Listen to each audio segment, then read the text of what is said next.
John, what are you doing here? My voice quivered, betraying my shock. Vanessa, still slumming it, I see. Couldn't carve out a better life, huh? John replied, his smirk slicing through my uneasy calm. Standing in the middle of the outlet mall's chaotic maze of sales racks and oblivious shoppers, I felt time collapse around me. John Harris, my ex-husband, my mistake, my ghost, stood before me, as handsome and confident as ever. The years hadn't dulled his arrogance. It's been a long time, I said, summoning every ounce of composure I had left. Seeing him here, of all places, threw me off balance. I wasn't prepared for this confrontation, not at all. 15 years, he corrected, eyes narrowing. And I see you've taken a liking to bargain shopping. His words dripped with disdain. Guess that new husband of yours isn't making enough to spare you from the discount bin. My blood boiled, but I masked it with a forced smile. At least I have someone who doesn't walk out when things get tough. He raised an eyebrow, smirk fading momentarily. Tough? No, just unbearable, he snapped back. But look at you now, a little family of your own. Amazing how things change when you're not holding anyone back. Before I could respond, Greg's voice cut through the tension, warm and reassuring. Hey, Van, Ethan wants to know if we can grab ice cream after this. John's demeanor shifted. Gone was the snide tone and superior attitude. He turned, visibly taken aback by the sight of Greg and our children. I could see him recalibrate, eyes flicking to Ethan and Lily, assessing. Everything all right, honey? Greg asked, eyes flicking to John. Oh, it's just an old acquaintance, I said, hoping the lie wasn't too obvious. Greg Carter, Greg said, extending his hand. Vanessa's husband. John hesitated for a split second before shaking Greg's hand. John Harris, he mumbled. His eyes then landed on Lily and Ethan. Your kids? Yes, this is Lily, I said, patting my daughter on the shoulder. And Ethan. Ethan looked up curiously at John, innocence radiating from him. Hi, mister. John's face softened in a way I hadn't seen before, almost wistful. Then, with a sharp inhale, he collected himself. Nice to meet you all, and this is Oliver, my son. He gestured towards a boy waiting nearby. The resemblance to John was uncanny, but also there was something off, something gnawing at my intuition. Hi, Oliver, Greg greeted kindly. Oliver pulled a polite smile. Vanessa, sensing the strained silence, interjected, We should get going. Kids, say goodbye. As we walked away, I couldn't help but glance back. John stood there, a ghost from my past who somehow still held strings to my present. The chance encounter had rattled me more than I cared to admit. In the car, I took a deep breath. Are you okay? Greg asked softly. I nodded, but my mind raced. The sight of John after all these years, his spiteful words, and then the eeriness of his new family, it left me uneasy, like something darker lurked beneath the surface. This would not be the last time I saw John Harris. And with each encounter, old wounds would reopen, and new mysteries would unfold. Even now, a nagging feeling told me that today was just the beginning of something that could change everything. Little did I know, I was right. The drive home was quiet, too quiet. Greg, always quick to sense when something was off, finally broke the silence. You want to talk about it? I sighed, staring out the window at the passing scenery. That was John Harris, I admitted. Greg's grip tightened on the steering wheel. Your ex? Yeah, I mumbled, feeling the words stick in my throat. It brought back a lot of bad memories. Mom, who was that man? Lily asked from the back seat, her innocent curiosity piercing through the tension. Just someone from my past, sweetie. I forced a smile, trying to mask the unease spreading through me. Nothing you need to worry about. When we got home, Greg wrapped his arms around me, pulling me close. We've built a good life, Van. Don't let him drag you back into the past. I nodded, but his words were cold comfort. The encounter with John hung over me like a dark cloud. I needed to focus on what I had now. Greg, Lily, Ethan. That night, after the kids went to bed, I lay next to Greg in the dark, memories of the past washing over me. John leaving abruptly, his cutting words about my inability to have children echoing in my mind. 15 years ago, John had shattered my world.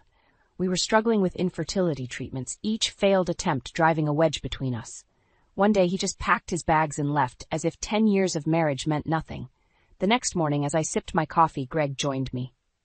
You seem far away, he observed gently. Just thinking about everything, I replied. Seeing John stirred up a lot. I paused, the memory of John's son, Oliver, flashing in my mind. There was something about him, something I couldn't shake. You know, it's okay to feel uneasy, Greg said, placing a comforting hand over mine. But remember, whatever happens, we face it together. Later that day, I picked up Lily and Ethan from school. As they chatted about their day, I couldn't help but notice Oliver at the gate, waiting for his ride. His resemblance to John was undeniable, but there was something more. "Mom, can Oliver come over for a play date?" Ethan asked, bringing me back to the moment. "Maybe someday, honey," I replied, my gaze still fixed on Oliver. Back home, I busied myself with chores, but my mind kept drifting back to John's cruel words and Hannah's apparent betrayal. How could someone so vile still have such a hold on me? Greg noticed my distraction. "Van, you're doing it again," he said softly. "Doing what?" "Letting John get to you," he replied, lifting my chin so I met his eyes. "That man doesn't deserve another second of your thoughts." He was right. I needed to focus on my family, on the present, but the nagging feeling wouldn't leave me. John's sudden appearance, those pointed remarks, it all felt like a warning, a sign that the past wasn't done with me yet. I decided that evening as I tucked Lily and Ethan into bed that I couldn't let John's reappearance unsettle our lives, but the questions lingered. What had really happened with John after he left? What secrets was he hiding now? Greg kissed me goodnight, his unwavering support a beacon in my stormy thoughts. "We'll get through this, Van, just like we always have." As I drifted to sleep, I resolved to uncover the truth about John's new life. Whatever it took, I owed it to myself and my family to finally put the past to rest. I decided to take Lily and Ethan to the park over the weekend. Greg joined us as we tried to enjoy a peaceful family day. It worked for the most part, but every now and then my mind wandered back to John and his biting remarks. As the kids played on the swings, Greg squeezed my hand. "You're thinking about him again, aren't you?" I sighed. "I can't help it, Greg. There's something that just doesn't sit right." Just then, we heard an all-too-familiar voice. "Fancy seeing you here, Vanessa." I turned to see John, his smirk ever present. His new wife, Hannah, stood beside him, looking impeccable, but holding an air of coldness. "John," I acknowledged stiffly. "Hannah. Enjoying family time?" John scoffed, his tone dripping with sarcasm. "It's cute, really." Hannah sized me up with a glance. "I see you've moved on quickly after him." "Yes, I have a wonderful family now," I said firmly, hoping to end the conversation. Oliver, playing nearby, ran over to join Ethan on the swings. Yet I couldn't help but notice Hannah keeping a close watch on him, almost protectively. John's gaze landed on Greg. "You must have a lot of patience to deal with her," he sneered. "Actually, Vanessa is amazing," Greg retorted, his voice calm. "I'm the lucky one here." John barked a laugh. "Amazing, right? Too bad she was barren and old for me." Greg shot up from the bench. "Watch your mouth, Harris." Hannah put a hand on John's arm, trying to pull him back. "John, not here." But John shrugged her off, stepping closer to us. "Why should I? Vanessa needs to hear the truth. She failed as a wife, and she knows it."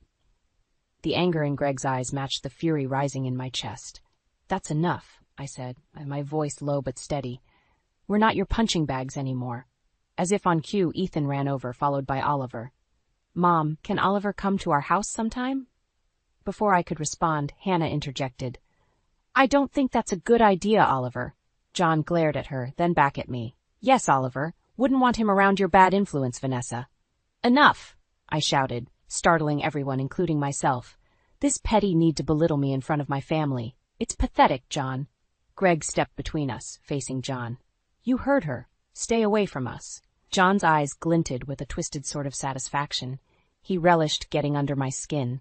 Hannah pulled John away finally, giving me one last disdainful look. "Keep your distance," she warned. As they walked away, I felt Greg's arms around me, grounding me. "We won't let him get to us," he whispered. "I promise." "But he did get to us," I said quietly, watching Oliver look back at us curiously. There was more to John's life now, more I needed to uncover. His smugness, his nasty comments, they were hiding something. Back home, I shared my thoughts with Greg as we sat on the porch. John's changed, but not for the better. Something's not right in his world. Greg nodded. "Then we find out what it is. We do it together." In that moment, I knew there was no turning back. John's vile nature and the mysterious family dynamic gnawed at me. I needed to discover the truth, not just for me, but for my family's peace. Whatever secrets John was hiding, I would uncover them, with or without his permission. The days after our park encounter passed in a blur. My mind kept drifting back to the final, miserable days of my marriage to John. The memory of endless infertility treatments dominated my thoughts, each failed attempt pulling us further apart until John eventually snapped. "Vanessa," he had said back then, his voice cold and distant, "I can't do this anymore. I need more from life than this endless cycle of disappointment." "But we can adopt," I had pleaded, tears streaming down my face. "We can still have a family." He had just shaken his head, packing his bags. "You're barren and old, Vanessa. You can't give me what I need. I am done." Now, 15 years later, I leaned on the kitchen counter, staring blankly into my coffee cup. Greg noticed me zoning out again and slid beside me, gently rubbing my back. "Today's the day, you know." "Day for what?" "For focusing on our current life. I thought maybe a picnic at the lake would be good." I nodded, trying to push the past away. "Sounds great." Greg, Lily, Ethan, and I packed up and drove to the lake, our temporary escape. The kids ran ahead, laughing and playing, while we spread out the blanket and picnic basket. As I watched my children, I felt a sense of peace. Greg sat down beside me, handing me a sandwich. "Remember, we're here now. This is what matters." I smiled, grateful for his support. My thoughts, however, kept creeping back to John's haunting words and Oliver's eerie resemblance to his mother, Hannah. After lunch, while the kids skipped stones along the water, I turned to Greg. "You know, I can't help but think there's something more going on with John." Greg sighed, clearly aware I wasn't going to let this rest. "If it's really bothering you, maybe it's time we dig a little deeper. But do it carefully, Van. The last thing we need is more drama." I nodded, relieved to have his support. "Yeah, carefully." Over the next few weeks, I started piecing things together, reaching out to old contacts discreetly. Conversations with mutual acquaintances revealed John's troubled financial history and erratic behavior. Hannah's pristine social media posts painted a different picture. Her life seemed too perfect, too curated. One afternoon, as I was picking up the kids from school, I saw John's car parked outside. He was talking to Oliver, his expression tense. I caught snippets of their conversation. "I told you to stay away from them," John snapped. "But Dad, Ethan's my friend," Oliver protested, looking confused. "You don't need friends like them," John hissed, eyes darting around as if afraid someone might overhear. "John," I called out, walking towards them. "Is there a problem?" John's face twisted with anger. "Stay out of this, Vanessa. Why do you always have to be so mean?" Oliver shot back at his father before running off towards the school gate, tears in his eyes. "Nice parenting," I scoffed. "Back off, Vanessa. My family's none of your business," he spat. I looked him square in the eye. "When you drag my family into your mess, it becomes my business." John stormed off, leaving me with a growing sense of unease. Clearly, things weren't as perfect in his new life as he wanted everyone to believe. But what was he hiding? That evening, I confided in Greg everything I had observed. "There's something deeply wrong going on here. I can feel it." "We'll find out what it is," Greg reassured. "Step by step, we'll uncover the truth." And so, amidst happy family moments and unsettling encounters, the pursuit of truth began. John's scornful comments, Hannah's guarded nature, and the visible strain within their family reinforced my determination. Whatever lies were buried in John's new life, I would dig them up, and he would finally face the consequences. The next week, I finally opened up to Greg about my plan. "Greg, I think we need to investigate John further. I can't shake the feeling that he's hiding something really big." Greg leaned back in his chair, thoughtful. "All right, Vanessa. How do you want to start?" "My accounting skills can be useful here. Maybe I'll dig into his finances, look for any irregularities. Can you see if you've got any contacts who could help figure out what he's been up to?" Greg nodded, determination etched on his face. "We'll get to the bottom of this." Using old connections, Greg reached out to a private investigator he knew, while I began sifting through public records, tax filings, anything linked to John and Hannah. A few days later, with stacks of paperwork spread out on the dining table, I felt my first breakthrough approaching. "Greg, look here," I said, pointing to a document. "There's a company registered under Hannah's name that John seemed to funnel money into regularly. Why would he do that?" Greg looked it over and frowned. "That's odd. Maybe it's a front for something." "Possibly," I agreed. "But what?" The weekend gave us the chance to focus even more.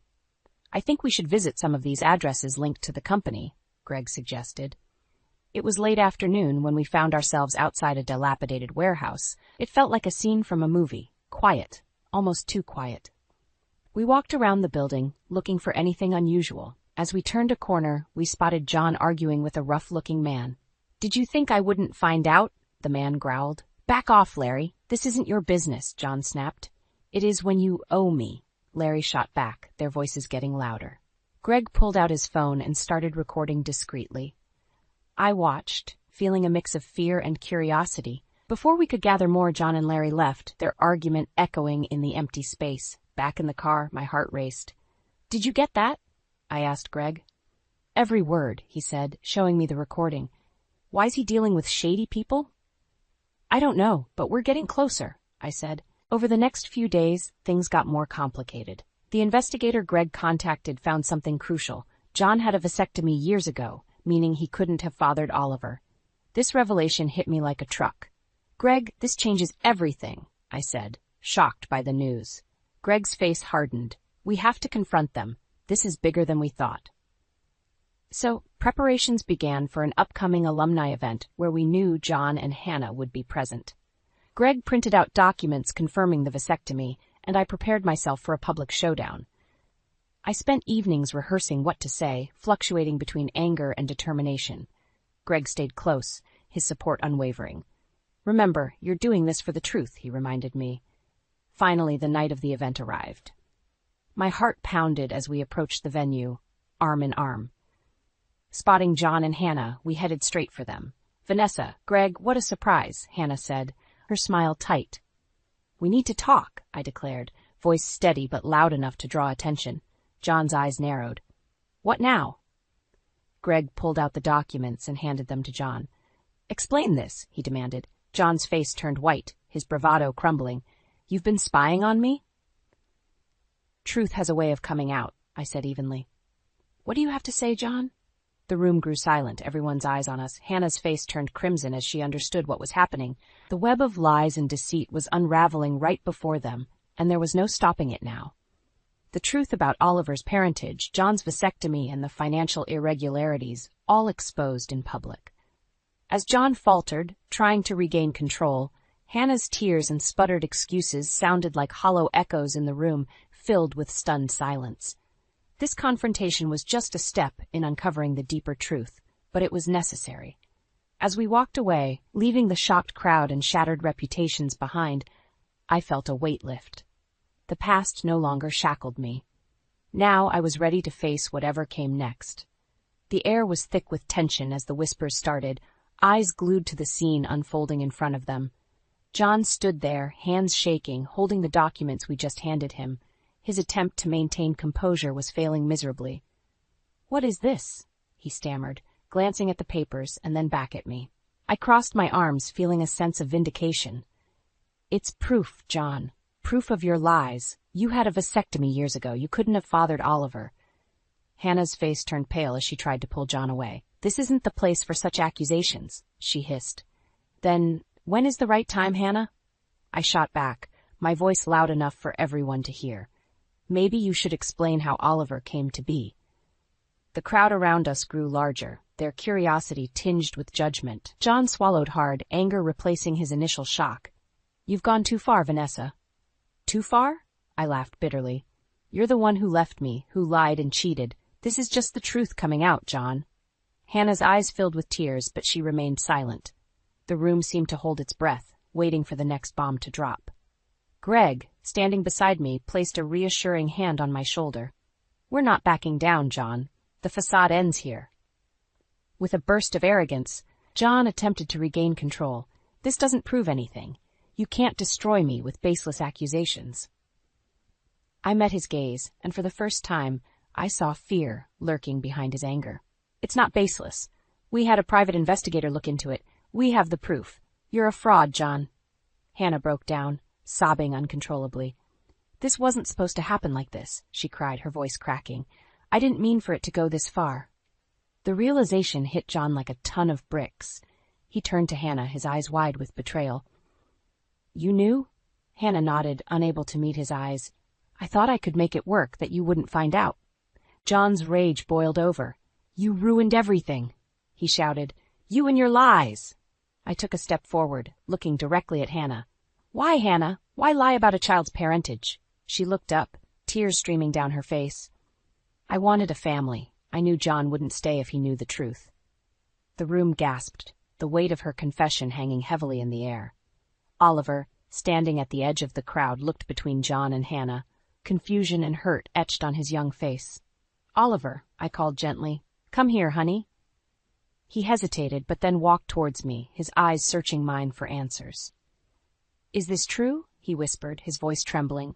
I knelt down, my heart breaking for him. "It is, and I'm so sorry you had to find out this way." John turned to me, his voice low and dangerous. "You've destroyed my family. Are you happy now?" My answer was steady and resolute. "No, John. You destroyed it with your lies. I just revealed the truth." Greg stepped in, pointing to the pile of evidence. "We'll make sure everyone knows the truth, John. You can't hide behind lies anymore." As John and Hannah stood there, broken and exposed, Greg and I turned to leave. The whispers followed us out, the fallout of the confrontation spreading like wildfire. But for the first time in years, I felt a sense of closure. Back in the car, I took a deep breath. "It's over," I said, a mix of relief and sadness washing over me. Greg squeezed my hand. "It's over, and we did the right thing." Looking back at the venue, I knew the road ahead would still have challenges. But for now, the truth had prevailed. And that was enough. We drove home, ready to face whatever came next, together. We had barely stepped into the house when my phone rang. I glanced at the screen. It was Mary, an old friend from college who had been at the alumni event. "Vanessa, what happened tonight?" "Everyone's talking about it," she said, her voice a mix of shock and curiosity. "It's a long story, Mary. Just know that John's finally been exposed for who he really is," I replied, my voice more exhausted than triumphant. "You did the right thing. I always knew there was something off about him," she said before we wrapped up the call. I sank into the couch, feeling the weight of the evening lift slightly. Greg brought over 2 cups of tea and sat down beside me. "It's not over, you know," Greg said gently. "John's not just going to go quietly." "I know," I replied, "but we'll face it together." The next morning, I found messages waiting for me, some supportive, others prying for more details. The town buzzed with gossip, and I prepped myself for the fallout. Greg took the kids out for breakfast while I tackled emails and phone calls. Just as I was wrapping up, there was a loud knock on the door. I opened it to see John, looking disheveled but still defiant. "We need to talk," he growled. "Fine," I responded, letting him in. "But I'm not going to be bullied in my own home, John." He paced the living room, his agitation palpable. "You couldn't leave it alone, could you? You had to dig up crap to ruin me." "You ruined yourself, John," I said, standing firm. "I just made sure the truth came out." "You've taken everything from me. My career, my reputation, my family," he shouted, his face turning red. "Your lies are what took those things," I replied, my voice calm but strong. "You did this to yourself." His eyes narrowed as he leaned closer. "You think this is over? I'll make sure you regret this." "Leave," I said coldly. "Now." He glared at me but turned to leave, slamming the door behind him. Greg and the kids returned shortly after. I didn't want to alarm them, so I kept the conversation light while Greg read the tension in my face. Later, when the kids were in their rooms, I filled him in on John's visit. "We need to be careful," Greg said, his concern evident. "John's desperate, and desperate people do desperate things." Days passed with John's threatening words lingering in my mind. Then, one evening, I noticed a car tailing me on my way home from work. My heart raced, but I tried to stay calm, taking different routes until I lost them. At home, I shared my concerns with Greg. "Someone was following me today. I'm sure of it." Greg frowned. "We'll need to be more cautious. I'll call the investigator and see if he can help." True to his word, Greg arranged extra security measures while I coordinated with the investigator. Evidence and paternity tests were filed, safeguarding our position. A week later, the investigators' findings revealed more of John's dealings, financial fraud, illicit business ties, and much more. We compiled the evidence, preparing for the storm that was sure to follow. With legal protection in place, Greg and I met with an attorney to discuss the next steps. "Given the evidence, we can press charges against John," the attorney explained. But this could get messy, especially with the public exposure. We're prepared for that, I said firmly. He needs to face the consequences. Back at home, I prepared dinner while Greg helped the kids with their homework. It was a brief moment of normalcy, a reminder of what I was fighting to protect. My phone buzzed again. This time it was an email from the attorney, detailing the initial steps for the case. I shared the news with Greg, who looked both concerned and relieved. We're in for a long fight, he said, wrapping an arm around me, but we'll make it through, together. Watching Lily and Ethan at the dining table, I felt a sense of renewed determination. John's downfall wasn't just about revenge. It was about protecting my family and ensuring they knew integrity and truth had a place in our lives. And so, with the calm before the legal storm, we steeled ourselves for the battle ahead, unified and unyielding in our pursuit of justice. The courtroom was silent, except for the hum of tense whispers. John sat across from us, his face a mask of defiance, while Hannah fidgeted beside him, her eyes red from crying. Greg squeezed my hand, a silent reminder that we were in this together. The judge called the session to order, and our attorney rose to present the case. Your Honor, we have compelling evidence showing financial fraud, manipulative behavior, and the falsification of paternity. As the evidence was laid out, document by document, John's composure faltered. His attorney tried to object, but the judge allowed the presentation to continue. The room held its breath as the details of John's deceit unraveled. Hannah broke down during her testimony. I didn't know what else to do. John demanded perfection, and I was terrified he'd leave if I told the truth about Oliver. John shot her a look of pure venom. You're pathetic, he spat. The judge banged his gavel. Order in the court. After hours of testimonies, the judge adjourned the session, announcing a ruling the next day. The tension was palpable as we left the courtroom. Outside, Greg pulled me into a supportive hug. We've done everything we can, Van, he whispered. I know, now we wait. That night, sleep was a distant friend. I lay in bed, staring at the ceiling, replaying the day's events. Greg's steady breathing beside me was a small comfort. Tomorrow would bring closure, one way or another. Morning came quickly. As we drove to the courthouse, my heart pounded with anticipation. Back in the courtroom, the judge entered, looking stern. After careful deliberation, the court finds the defendant, John Harris, guilty on multiple counts of fraud and deceit. Custodial rights over Oliver are hereby contested, pending further investigation. John's face crumpled, his arrogance replaced by panic. He stood up, pointing at me.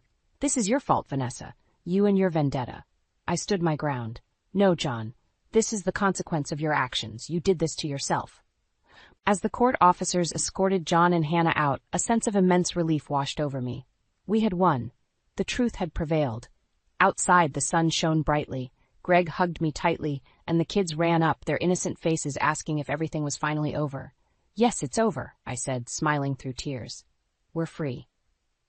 In the days that followed, the legal battles continued over Oliver's custody. John's reputation was shattered, leaving him scrambling to pick up the pieces of his once dominant life. Greg and I focused on our family, making sure Lily and Ethan felt safe and loved. Despite the turmoil, we found moments of peace. One evening, as we sat on the porch, I noticed Oliver approaching our house, looking hesitant. Vanessa? He asked, his voice small. Yes, Oliver. Can I stay here for a bit with you and your family? Tears welled up in my eyes as I looked at Greg, who nodded. Of course, you can, I said, opening my arms to him. Our family welcomed Oliver with open hearts. Over time, he became part of our lives, finding stability and care among us. The scars left by John's manipulation slowly healed, replaced by the bonds we formed together. Through the chaos, we emerged stronger, bound by truth and love. As we watched the kids play in the yard, Greg held me close, whispering, We did it. Yes, I whispered back, feeling a deep sense of satisfaction and hope. We did. With John's downfall behind us and our family closer than ever, we faced the future, knowing that we had overcome the shadows of the past. Our story was one of resilience, proof that no matter how dark the times, light could always break through. And so we moved forward, hand in hand, ready for whatever came next.